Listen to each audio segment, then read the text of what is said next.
കഴിഞ്ഞ തവണ നാട്ടിൽ പോയപ്പോഴാണ് കുഞ്ഞൂസിനെയും കൊണ്ട് ബീച്ചിൽ പോകാനുള്ളൊരു ടൈം കിട്ടിയിട്ടുള്ളത്. ഒരുപാട് തവണ അവനോട് പറഞ്ഞതാണ്, ഇനി കാസർഗോഡ് കാഞ്ഞങ്ങാടിലെ വീട്ടിലേക്ക് പോകുന്ന സമയത്ത് നമുക്ക് ബേക്കൽ ബീച്ചിൽ പോവാം, അവിടെ കളിക്കാം, ഒരുപാട് റൈഡ് ഉണ്ട് എന്നൊക്കെ. അപ്പോൾ ഇപ്പോഴാണ് അതിനൊരു സമയവും സന്ദർഭവും ഒക്കെ വന്നു കിട്ടിയത്. അപ്പോൾ കുഞ്ഞൂസ് നേരെ തന്നെ അവിടെയുള്ള ഒരു ടോയുടെ അടുത്തേക്ക് പോയി അതിങ്ങനെ ബേക്കൽ ബീച്ചിലേക്കുള്ള വഴി കാണിച്ച് കൊടുക്കുമായിരുന്നു. പിന്നെ അവിടെ പെറ്റ്സ് ഫോറസ്റ്റ് എന്ന് പറഞ്ഞിട്ടൊരു സംഭവം ഉണ്ടായിരുന്നു. കുറച്ച് കുഞ്ഞു കുഞ്ഞു ആനിമൽസും പെറ്റ്സാണ്, ബേർഡ്സൊക്കെ ആയിട്ട്. ഞങ്ങൾ അതിൻ്റെ അകത്തേക്ക് കയറിയില്ല. എന്തായാലും കുറച്ച് ലേറ്റ് ആയിട്ടാണ് പോയത്. അപ്പോൾ അവന് റൈഡിലൊക്കെ കയറേണ്ടത് കൊണ്ട് പെറ്റ് സ്റ്റേഷൻ്റെ അകത്തേക്ക് കയറിയില്ല. അപ്പോൾ ആദ്യം തന്നെ കുഞ്ഞുസുധ ഈ കാണുന്ന ഇതിൻ്റെ മുകളിലേക്ക് അങ്ങ് വലിഞ്ഞു കയറി. എൻ്റെ ചെറുപ്പത്തിൽ എനിക്ക് ഭയങ്കര ആഗ്രഹമായിരുന്നു ഇതിൽ കയറണമെന്ന്. പക്ഷേ ഇതുവരെ ആയിട്ടും അതിനൊരു അവസരം കിട്ടിയില്ല. ഒന്നാമത് ചെറുപ്പത്തിലൊക്കെ ഈ ഉത്സവപ്പറമ്പിലൊക്കെ ഉണ്ടാവുന്ന കുറച്ച് എക്സിബിഷനും കാർണിവൽസും മാത്രമൊക്കെയല്ലേ എൻ്റെയൊക്കെ ചെറുപ്പത്തിൽ ഉണ്ടായിട്ടുള്ളൂ. അതല്ലാണ്ട് ഇങ്ങനെ പാർക്ക് എന്ന് പറഞ്ഞിട്ട് എവിടെയും പ്രത്യേകിച്ച് കൂട്ടി പോയിട്ടൊന്നുമില്ല. അപ്പോൾ അതുകൊണ്ട് തന്നെ എൻ്റെ നടക്കാത്തൊരാഗ്രഹമാണ് ഈ കാണുന്ന ഈ ഒരു ടോയ്. അപ്പോൾ കുഞ്ഞു കയറിയിട്ട് കുറച്ച് നേരമായെങ്കിലും അവന് ഭയങ്കര ടെൻഷനായിരുന്നു ഇറങ്ങി വരാൻ വേണ്ടിയിട്ട്. ഒന്ന് രണ്ട് കുട്ടികൾ ഇങ്ങനെ സ്ലൈഡ് ചെയ്യുന്നത് നോക്കി ഇങ്ങനെ അറ്റത്ത് ഓരത്തിങ്ങനെ പിടിച്ച് ആണ് അവനിങ്ങനെ ഇറങ്ങുന്നത്. ഒരു തവണ ഇറങ്ങിയ സമയത്തേക്കും ആൾക്ക് നല്ല കോൺഫിഡൻസ് ഒക്കെ വന്നു. പിന്നെ രണ്ടാമത് ചാടി അങ്ങ് കയറി. എന്നാലും ഇത്തവണയും ഇറങ്ങാൻ കുറച്ച് പ്രയാസം കാണിച്ചു. പ്രാക്ടീസ് ചെയ്ത് മാത്രമേ പെർഫെക്ഷനിലേക്ക് എത്താൻ പറ്റുള്ളൂ എന്നാണല്ലോ പറയാറ്. അപ്പോൾ അവൻ വീണ്ടും അവിടെ ഇങ്ങനെ സ്റ്റക്കായിരിക്കുകയാണ്. ആരെങ്കിലും ഒന്ന് ഇതിലെ ഒന്ന് സ്ലൈഡ് ചെയ്ത് പോവോ എങ്കിലും എനിക്ക് കുറച്ച് കോൺഫിഡൻസ് കിട്ടുമായിരുന്നു എന്നൊക്കെ പറഞ്ഞിട്ട് അങ്ങനെ വീണ്ടും അവനിങ്ങനെ സ്ലൈഡ് ചെയ്യാണ്ട് ആളിങ്ങനെ കാല് വെച്ചാണ് ഇറങ്ങി വരുന്നത്. കറക്റ്റായിട്ട് സ്ലൈഡിൽ കയറി നിരങ്ങാൻ പറ്റുന്ന രീതിയിൽ അവൻ പഠിച്ചിട്ട് മാത്രമേ ഇനി അടുത്ത റൈഡിലേക്ക് പോവുള്ളൂ എന്ന് ഞങ്ങളും അങ്ങനെ തീരുമാനിച്ചു. അങ്ങനെ മൂന്നാമത്തെ വട്ടവും അവനിങ്ങനെ കയറുകയാണ്. എത്ര പ്രാവശ്യം ചെയ്തിട്ടാകുമ്പോഴാണ് അവൻ ആ ഒരു പേടിയൊക്കെ മാറി വരിക എന്ന് ഞങ്ങൾക്കും അറിയണമായിരുന്നു. ബീച്ചിൽ പോകാനുള്ള പ്ലാൻ ഒരു 1-2 ആഴ്ച മുന്നേ എടുത്തുകൊണ്ട് തന്നെ അവൻ എൻ്റെ അടുത്ത് പറഞ്ഞിട്ടുണ്ടായിരുന്നു, ഈ പൂഴിയിൽ കളിക്കാനുള്ള ടോയ്സൊക്കെ വാങ്ങിത്തരണം. ഞാൻ കുറേ വീഡിയോസിൽ കണ്ടിട്ടുണ്ട് ആൾക്കാർ അങ്ങനെയുള്ള ടോയ്സൊക്കെ എടുത്ത് കളിക്കുന്നത്. അപ്പോൾ എനിക്ക് കടലിൽ നിന്ന് വെള്ളം എടുക്കാൻ വേണ്ടിയിട്ടുള്ള ബക്കറ്റും വേറെ കുറച്ച് കാര്യങ്ങളൊക്കെ വാങ്ങിത്തരണമെന്ന് പറഞ്ഞുകൊണ്ട് തന്നെ ഞങ്ങൾ അതൊക്കെ വാങ്ങി സെറ്റാക്കിയിട്ടാണ് ഇത്തവണ ബീച്ചിലേക്ക് പോയത്. അപ്പോൾ ആ ഒരു സ്ലൈഡ് കഴിഞ്ഞതിന് ശേഷം അവൻ പറഞ്ഞു അവന് ബോട്ട് റൈഡ് ചെയ്യണമെന്ന് പറഞ്ഞു. ഇത് ആദ്യം എനിക്ക് ഭയങ്കര ടെൻഷനായിരുന്നു. കാരണം ഒന്നാമത് അതിൻ്റെ നടുവിൽ അവൻ പോയി സ്റ്റക്കാവും. അതുകൊണ്ട് ഞാൻ അത്ര താല്പര്യം കാണിച്ചില്ല. പിന്നെ ആൾ കരച്ചിലായി, ബഹളായി. അപ്പോൾ അവൻ്റെ അച്ഛൻ പറഞ്ഞു ഓക്കെ ശരി കയറിക്കോട്ടെ. കയറിയിട്ട് പകുതിക്ക് എത്തുമ്പോൾ അവൻ എന്നെ മനസ്സിലാവും അവന് പറ്റുന്നതാണോ അല്ലയോ എന്ന്. അപ്പോൾ അത് നമുക്ക് അങ്ങനെ ടെസ്റ്റ് ചെയ്ത് നോക്കാം. അവന് വേണമെങ്കിൽ അവൻ ചെയ്തോട്ടെ പറഞ്ഞു. പക്ഷേ ഞങ്ങൾ പറഞ്ഞതനുസരിക്കാണ്ട് വാശി പിടിച്ച് കരഞ്ഞു കയറിയതുകൊണ്ട് തന്നെ അവന് പറ്റുന്നുണ്ടായിരുന്നില്ല. എന്നിരുന്നാലും എന്നെക്കൊണ്ട് വയ്യ ഇറങ്ങണം എന്ന് പറയാൻ അവനും മടിയായി. ഒന്നാമത് കരഞ്ഞ് ബഹളം വെച്ച് കയറിയതാണല്ലോ. അതുകൊണ്ട് അവനാൽ കഴിയുന്ന രീതിയിൽ ഇങ്ങനെ തിരിഞ്ഞും മറിഞ്ഞും ഒക്കെ അവൻ കുറച്ചധികം സമയം അവിടെ സ്പെൻഡ് ചെയ്തു. ഇനി ഞങ്ങളായിട്ട് മോനെ വാ മതി എന്ന് പറയുന്നത് വരെ അവൻ അവിടെ വെയിറ്റ് ചെയ്തിരുന്നു. ബോട്ടിൽ നിന്ന് ഇറങ്ങിയിട്ട് ഞങ്ങൾ പറഞ്ഞു ഇനി നമ്മൾക്ക് പൂഴിയിൽ കളിക്കാൻ വേണ്ടി പോകാം, ഇനിയും ലേറ്റ് ആയി കഴിഞ്ഞാൽ ശരിയാവില്ല, അതുകൊണ്ട് നമുക്ക് കുറച്ച് കഴിഞ്ഞിട്ട് വേണമെങ്കിൽ റൈഡ്സിലൊക്കെ കയറാം, ഇപ്പം നമുക്ക് നേരെ ബീച്ചിലേക്ക് തന്നെ പോകാമെന്ന് പറഞ്ഞു. അതിൻ്റെ ഇടയിൽ ഈ കാണുന്ന ടോയ് ട്രെയിനിൽ കയറണം.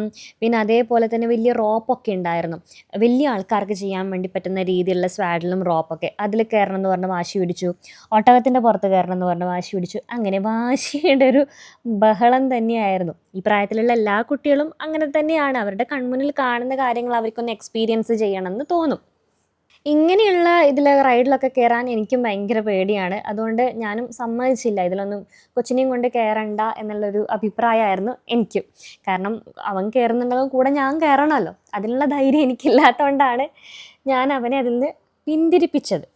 പിന്നെ രണ്ടുപേരും റോപ്പ് വേയിൽ പോകാൻ വേണ്ടിയിട്ട് ഇങ്ങനെ റെഡി ആയിട്ട് നിൽക്കുന്നുണ്ടായിരുന്നു. അപ്പോൾ അതും കൂടി കഴിഞ്ഞിട്ട് നമ്മൾക്ക് പൂഴിയിൽ കളിക്കാൻ പോവാം എന്നൊക്കെ പറഞ്ഞിട്ട് അവിടെ നിന്നും ആൾക്കാരുടെ കൂവലും ബഹളവും ഒക്കെ ആയിരുന്നു കേട്ടോ. അതിൽ കയറിയിട്ടുള്ള ആൾക്കാരുടെ ധൈര്യം ഇല്ലാണ്ട് ഇങ്ങനെ കരഞ്ഞുകൊണ്ടിരിക്കുകയായിരുന്നു. പക്ഷെ ഇതൊക്കെ ഒരു രസമാണ്, ഇപ്പോഴൊക്കെയല്ലേ പറ്റുള്ളൂ.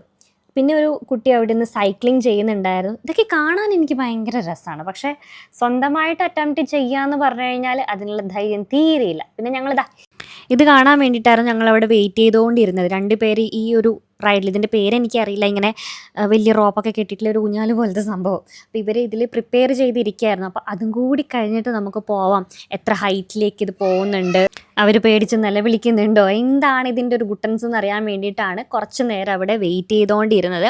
അങ്ങനെ അതും കണ്ടു. അതിന് ശേഷം നമ്മൾ നേരെ ബീച്ചിലേക്ക് പോയി. അപ്പോൾ ഇതാ അവന് വാങ്ങി വെച്ച ടോയ്സൊക്കെ പുറത്തെടുക്കാനുള്ള സമയമായി. ഇതൊക്കെ ഞങ്ങൾ കവർ പോലും പൊട്ടിച്ചിട്ടില്ല, ബീച്ചിലെത്തിയ ശേഷം മാത്രം പൊട്ടിക്കാമെന്ന് വിചാരിച്ചിട്ട്.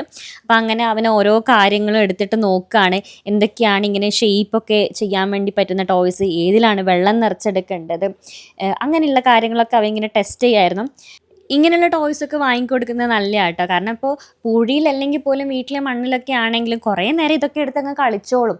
ഇതൊക്കെ മണ്ണൊക്കെ വാരി അത് വെള്ളമൊക്കെ നനച്ച് അവരുടെ സെൻസറി ഓർഗൻസിനും അതേപോലെ തന്നെ കോൺസെൻട്രേഷൻസ് വർദ്ധിക്കാനും ഒരു ഹാൻഡ് ഐ കോർഡിനേഷൻ അങ്ങനെ എല്ലാ കാര്യങ്ങൾക്കും നല്ലതാണ് ഇങ്ങനെയുള്ള ടോയ്സൊക്കെ. അപ്പോൾ അതുകൊണ്ട് മാക്സിമം അവൻ കളിച്ചോട്ടെ എന്ന് വിചാരിച്ചു. പിന്നെ ഇതാ അതിലുള്ള ഒരു കുഞ്ഞു ബക്കറ്റ് എടുത്ത് വെള്ളം എടുക്കാൻ വേണ്ടിയിട്ടുള്ള പോക്കാണ്. അപ്പോൾ അതിൻ്റെ പേര് പറഞ്ഞ് അച്ഛൻ്റെ കൂടെ കുറേ നേരം കളിച്ച് വെള്ളമൊക്കെ നനഞ്ഞു. ആ കുഞ്ഞു പാത്രത്തിൽ വെള്ളം എടുത്തിട്ട് അവൻ ഇങ്ങനെ മുകളിലോട്ട് വരുമ്പോഴേക്കും അത് മുഴുവൻ മറിഞ്ഞിട്ടുണ്ടാവും. പക്ഷെ വീണ്ടും അവനത് എടുത്തിട്ടങ്ങ് പോകും. പക്ഷെ എന്തായാലും രസമല്ലേ, അവൻ്റെ ഒരു സമയം അവൻ എങ്ങനെ ചിലവഴിക്കാൻ നോക്കും, ഞങ്ങളായിട്ട് ഇതിൽ ഇടപെടേണ്ട, അവന് ഇഷ്ടമുള്ള രീതിയിൽ സ്പെൻഡ് ചെയ്തോട്ടെ എന്ന് വിചാരിച്ചിട്ട് അങ്ങനെ അങ്ങ് നിന്നു. അങ്ങനെ ഇതാ ആ കുഞ്ഞു പാത്രത്തിൽ അവൻ വെള്ളം എടുത്തിട്ട് വരുന്ന കാഴ്ചയാണ് ഈ കാണുന്നത്. കുറച്ച് മാത്രമേ ബാക്കി ഉണ്ടാവുള്ളൂ. അവിടെ വന്ന് വെള്ളം ഒഴിക്കും, എന്നിട്ട് അവന് തോന്നുന്ന രീതിയിലുള്ള എന്തെങ്കിലുമൊക്കെ ഒരു ഷേപ്പ് ഉണ്ടാക്കണം എന്നാണ് ആശാൻ്റെ ആഗ്രഹം. ഒരു ഞണ്ടിൻ്റെ ഷേപ്പിലും അതേപോലെ തന്നെ ഒരു ഫിഷിൻ്റെ ഷേപ്പിലൊക്കെയുള്ള മോൾഡാണ് അവന് കിട്ടിയിട്ടുണ്ടായിരുന്നത്. അപ്പോൾ കുറേയൊക്കെ ടോയ്സ് അവനങ്ങനെ ഉണ്ടാക്കി, അതായത് പൂഴി നനച്ചിട്ട് അതിൽ വെച്ചിട്ട് ഷേപ്പ് ഉണ്ടാക്കി കളിച്ചു. അതൊക്കെ കഴിഞ്ഞ ശേഷം ഫുൾ അവൻ്റെ കൈ കൊണ്ട് തന്നെ പൂഴി വാരാൻ തുടങ്ങി. ആൾ കുറച്ചും കൂടി ഹൈപ്പർ ആവാൻ വേണ്ടി തുടങ്ങി. നമുക്ക് പൂഴി വെച്ച് വീടുണ്ടാക്കാം, എന്നിട്ട് കുഴി ഉണ്ടാക്കാം, അങ്ങനെയൊക്കെ, അതായത് എൻ്റെ കാലഘട്ടത്തിൽ ഞങ്ങളൊക്കെ കളിച്ച രീതിയിൽ കളിപ്പിക്കാമെന്നൊക്കെ നോക്കിയിട്ട് അതൊന്നും നടന്നില്ല. അവനിങ്ങനെയുള്ള ടോയ്സൊക്കെ വെച്ചിട്ട് തന്നെ കളിക്കാൻ വേണ്ടി തുടങ്ങി. അങ്ങനെ കുറേ നേരം അവിടെ നിന്ന് അവൻ്റെ ഡ്രസ്സിൻ്റെയൊക്കെ കോലം കണ്ടോ, ഫുള്ള് നനഞ്ഞ് മൊത്തത്തിൽ മണൽ പിടിച്ചിട്ടുണ്ടായിരുന്നു. അപ്പോൾ അതൊക്കെ അവിടെ നിന്ന് മാറ്റി വാഷ് ചെയ്ത് പിന്നെ ഞങ്ങൾ നേരെ മന്തി കഴിക്കാൻ വേണ്ടിയിട്ട് പോയി. മന്തിയാണ് പുറത്തെത്തിക്കഴിഞ്ഞാൽ ഞങ്ങളുടെ ഇഷ്ട വിഭവം. കുറേ നാൾ ബിരിയാണി ആയിരുന്നു, പക്ഷെ ഇപ്പോൾ എവിടെ പോയി കഴിഞ്ഞാലും മന്തി ലവേഴ്സാണ്. അങ്ങനെ കുറച്ച് ഫോട്ടോസൊക്കെ എടുത്ത് മന്തിയൊക്കെ കഴിച്ച് അന്നത്തെ ദിവസം ചില്ലായിട്ടൊക്കെ എൻജോയ് ചെയ്തു. അപ്പോൾ എല്ലാവരും ചാനൽ സബ്സ്ക്രൈബ് ചെയ്യണേ. ടാറ്റാ.